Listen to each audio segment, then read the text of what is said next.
And welcome back to Locked On Kansas State. Be sure to hit that like and subscribe button while we're here. We are so close to 600 subscribers, folks, and we are cooking. We are absolutely cooking here at Locked On Kansas State. Let's talk a little women's basketball here as we are heading into the weekend. Ayoka Lee, obviously, we know that some bad news came down on Monday.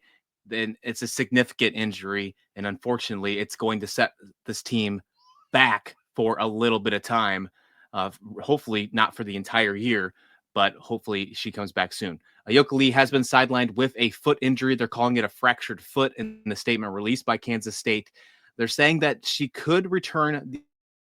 A return before the end of the season is probable, but more will be known in the next couple weeks. This is a setback that she had in the game against Arizona State. She only played in, I believe, 13 minutes, if I remember correctly, before getting the injury. Let me check that out. Let me get that in front of me. Yeah, she played 13 minutes. She was 3 for 4 from the field, shot 7 points, picked up 1 rebound before heading out with an injury. Kansas State wound up winning that game 81-69, and they utilized their bench just a little bit more than usual because of this Ayoka Lee injury. Now, this is a team that is absolutely killing it on the floor. They're 19-1 on the year, 7-0 in the conference. This is the team that you should be paying attention to if you're having a really hard time focusing on what's going on the men's side. Because right now, what Kansas State is doing for the women's team, it is unbelievable. They're ranked 10th in the country right now, according to the Associated Press. And I have plenty of reason to believe that they are still being underrated. I personally think, and I think that you could probably be on my side on this, they deserve to be more closer to 4th or 5th when it's all said and done right now. I think they are 4 or 5 spots, 5 or 6 spots actually, too low. And we're talking about them being the 10th ranked team in the country. Undefeated in the conference. The only team they've lost to so far is the Duke Blue Devils. And that was early on in the year. I think most of those corrections, basically on-ball pressure was the biggest issue, in my opinion, a little bit of defensive woes. But other than that, I think they've really handled and really made some great adjustments this season. Now, the next step is, can they make some adjustments for the injury to their highest point scorer in Ayoka Lee? She leads the entire team in the 18 games she's played with 16 points per game. What are they going to do to fill that spot?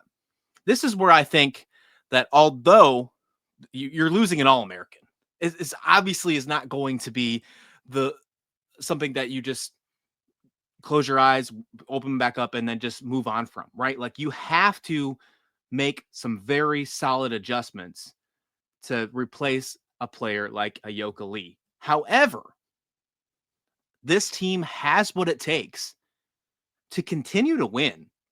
And dare I say, head into the Big 12 tournament with just that still one loss.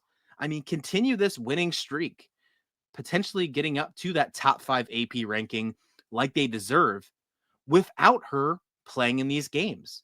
Because as of right now, you are already seeing this team play 9, 10 deep every single night when Ayoka Lee was healthy.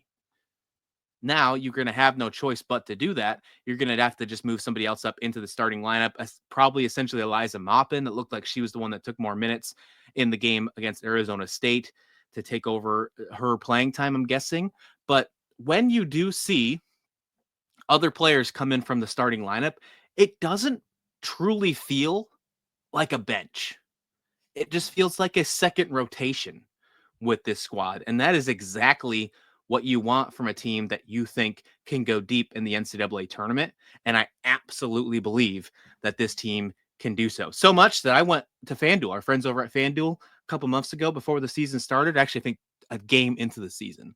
And I went ahead and put a future on them winning the national championship, giving Kansas State their first national championship. I think I got it like plus 9,800 or something like that. The odds might change. The odds might go even better because of the Ayoka Lee injury. So check that out over at our friends at FanDuel. But with the case of scoring, because obviously Ayoka Lee has been the leading scorer, 16 points per game, there is still plenty of shooters on this team that can get the job done. Jeremiah Poindexter, she's fantastic. She finished the game leading the Arizona State game with 19 points when it was all said and done. You have Serena Sundell, who has just been she's the stat stuffer of this team. She's great with rebounds. She's great with assists. I think she still leads the country in assists. And then she also had 15 points in the game against Arizona State. Jaelyn Glenn, fantastic. She's great from the 3-point line. This is an amazing 3-point shooting team. If you like watching good shooting, good defense, you need to be watching these women Wildcats because they are absolutely insane across the court. And then you have really good players on the bench. I mentioned Eliza Maupin, who's going to have to take a step up. Taryn Side's going to have to probably take a little bit step up as well. She's been really good off the bench. She's like a Serena Sundell light, if you will. It's really exciting to watch her step up. I think we are going to be just fine. It would not surprise me if they had a couple games where they were a little wobbly, but I still think they can get the job done. I think we are still going to be just fine heading into the Big 12 tournament. And hopefully by then we get some good news for Ayoka Lee. She comes back ready to go. And as long as she's healthy for the tournament, the way that they're playing right now, if you can get her back for the tournament, ready to roll, maybe one game before as a tune-up, so you're not heading into playing a 15 seed or 16 seed, wherever they're landing. According right now, bracketology on ESPN currently has Kansas State as a projected 2 seed. So that would mean the first round game, they'd play a 15 seed. So hopefully to ensure you don't get any kind of upsets, because March Madness is a completely different beast. We all know about that. Hopefully you can get her playing at least one game before the tournament starts. But I still believe in this team. I still think they have what it takes to get a deep run in March with or without Ayoka Lee. But obviously having her there would make this team an absolute juggernaut come March. Let me know your thoughts in the comment description below. We got plenty to talk about for the rest of the week. Heading into the weekend, we got 2 basketball games coming up. They're taking on Colorado this weekend. Should be a really good game. Colorado's on a 2-game losing streak, but both of those were on the road. They're back in Boulder now. The last 2 games that Colorado has played at home, they've won. And one of those was including the Jayhawks. So something could be interesting for this matchup right here. This will be a nice gut check. The first game without Ayoka Lee because of injury on the road in Boulder against Colorado. Kansas State could use this as a statement performance heading into the weekend. So hopefully that happens. We'll be talking about it all here on Locked On Kansas State. But until then, please like the video, please subscribe. And until then, this has been Locked On Kansas State.